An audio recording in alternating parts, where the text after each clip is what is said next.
Halo teman-teman semuanya, balik lagi dengan saya Steve Manuel dari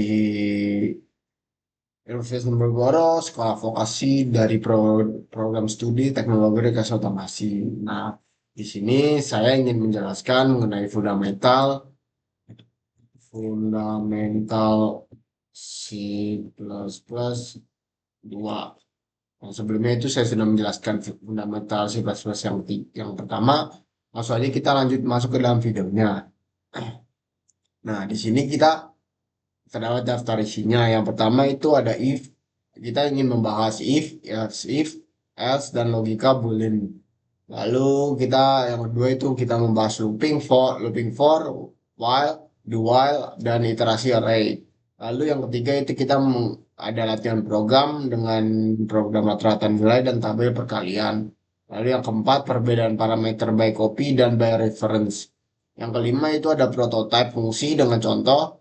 Yang keenam itu ada pemisahan berkas dengan HPP dan CPP, lalu program modular sederhana. Langsung aja kita masuk ke dalam materinya. Kita blok dulu.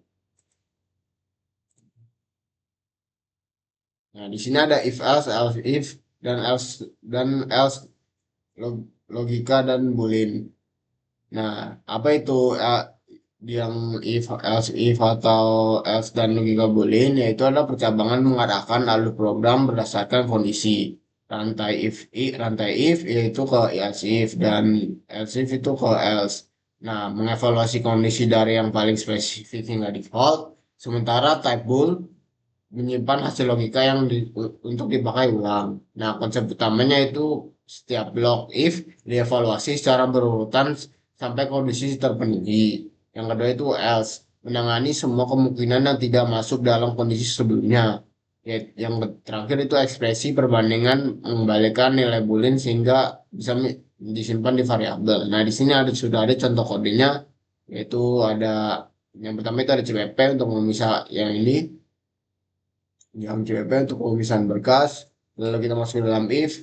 Jika skor jika skor kurang sama dengan 90, dia akan lebih dari 90, dia akan menuliskan grade A. Jika else if ini untuk jika lebih jika kan if ini kan if pertama, lalu kita masuk ke else if kedua, yaitu jika nilai kurang dari 75 itu mendapatkan nilai B.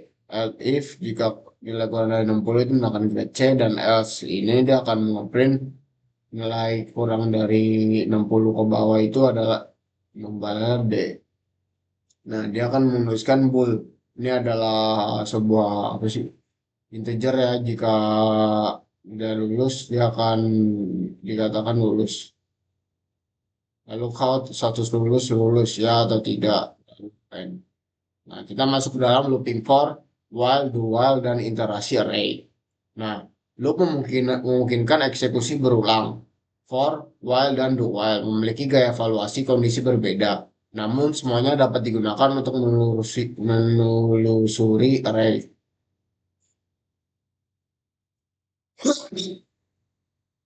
Nah, konsep utamanya itu ada yang pertama itu for dipakai saat jumlah iterasi sudah diketahui. Yang kedua itu while itu memeriksa kondisi awal di awal putaran, berhenti jika kondisi salah. While menjalankan blok dulu baru memeriksa kondisi minimal sekali jalan. Yang terakhir itu index array diakses konsisten RI dan di setiap jenis loop. Nah, contoh kodenya berikut. Yang pertama ada print for loop. Kita memasukkan fungsi fungsi main integer i, lalu kita memandangkan 0, lalu i lebih besar 5, lalu i plus plus. Nah, si out yaitu array. Lalu kita masuk sini integer i yaitu sama dengan ini. Wah, sementara itu kurang lebih besar daripada i lebih kecil daripada 5, lalu dia akan mengeprint seperti ini. Dan jika dalam dua loop integer j akan langsung sama dengan 0, dan seperti itu kan akan menghasilkan hasilkan jenis loop yang dapat diakses. Nah, kita masuk ke dalam latihan program rata-rata nilai dan tabel perkalian. Nah, di sini ada dua latihan utama menggunakan perhitungan rata-rata menggunakan loop tunggal dan pencetakan tabel perkalian menggunakan loop bersarang. Nah, program rata-ratanya itu yang pertama kita menginput jumlah nilai n terlebih dahulu, lalu kita menggunakan loop untuk membaca setiap nilai dan tambahkan ke total. Dan rata-rata dihitung dengan total per n. Nah, kita di sini langsung saja merunning programnya. Nah, di sini saya sudah ini programnya. Kita akan menghitung nilai rata-rata. Langsung saja kita di sini kita menginput nilainya, jumlah nilai kita input 80. Dari nilai ke satu mungkin 40, nilai kedua itu 40, nilai ketiga 0, 0, 0, 0, 0, 0.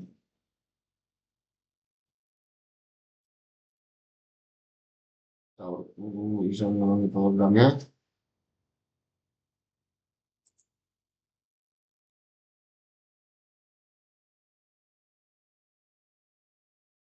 Di sini kita jumlah nilai, jumlah nilai,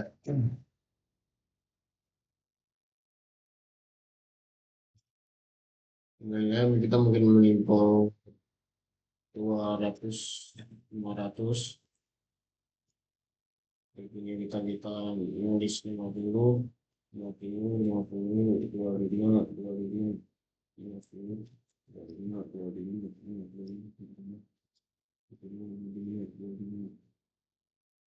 25,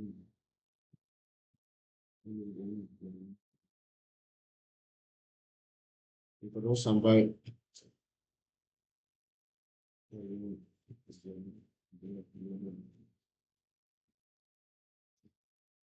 mungkin tadi terjadi kesalahan, maksudnya kita menginput nilainya mungkin nilai ada 3, kita menginput nilai pertama 80, yang kedua itu 70, dan yang ketiga itu 90. Nah, di sini nilai rata-ratanya akan keluar menjadi 80. Nah, langsung kita masuk ke codingan selanjutnya.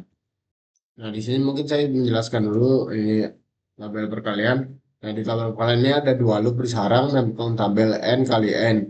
Dan loop luar menentukan faktor pertama, loop dalam mengalihkan faktor kedua. Di sini ada codingannya, nanti saya akan mencobanya. Nah, yang keempat itu adalah perbedaan parameter by copy dan by reference. Cara fungsi menerima parameter mempengaruhi apakah perubahan di dalam fungsi terlihat dari luar. Salinan by copy tidak mengubah nilai asal, sedangkan referensi by reference langsung memodifikasi variabel asli.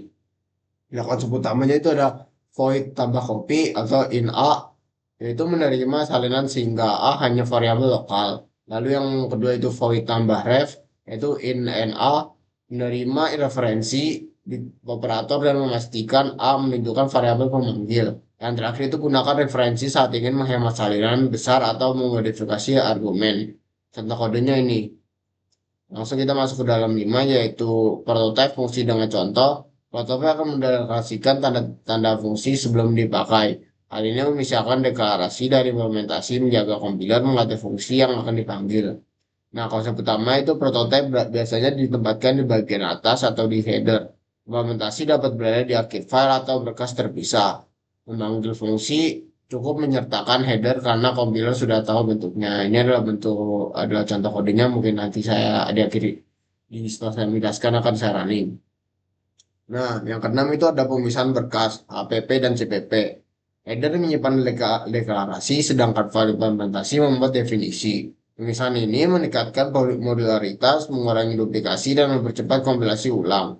Konsep utamanya yaitu yang pertama ada header HPP, berisi deklarasi fungsi, kelas, atau konstanta yang ingin dibagikan. Yang kedua itu file implementasi, CPP, membuat kode aktual dari fungsi yang dideklarasikan. Yang ketiga itu hashtag include atau header HPP yang membuat fungsi siap pakai di berkas lain. Yang terakhir itu contoh implementasi nyata ada pada pasangan 06 prototype HPP atau CPP, deklarasi dan definisi kali serta 07 program modular HPP garis miring CPP. Nah, deklarasi dan definisi tampil menu tambah kurang. Ini adalah contoh kodenya. Kalau kita masuk dalam program modular sederhana yang terakhir, yaitu program Pawalta menurut sederhana menunjukkan bagaimana fungsi terpisah bekerja sama dengan main untuk menghadirkan struktur modular yang mudah dikembangkan. Dan ini adalah programnya itu main memanggil tampil menu dan untuk menampilkan pilihan, pengguna memilih operasi dan dua angka. Main memanggil fungsi aritmatika sesuai menu. Jika pilihan tidak ada, tampilan pesan akan error. Dan mungkin saya akan merandingkan programnya satu-satu. Nah, di sini saya sudah menjalankan program tampil tabel perkalian hingga. Nah, di sini langsung saja kita masuk ke dalam runningannya. Jadi tampilkan tabel perkalian hingga mungkin kita hingga 3. Nah, tabel perkalian hingga itu adalah satu satu kali dua. Ini ada tabel perkalian hingga 3. Kita menggunakan. Jadi ada 3 tabel di sini, ada 3 baris tabel, yaitu 1, 2, 3, 2, 4, 6, 3, 6, 9. Ini yang pertama itu adalah perkalian 1, yang kedua itu adalah perkalian 2, dan yang ketiga itu adalah perkalian 3. Nah, di sini adalah fungsi dari fungsi dari for fungsi dari for untuk meng ini tabel ya. Langsung saja kita masuk ke dalam codingan yang kedua.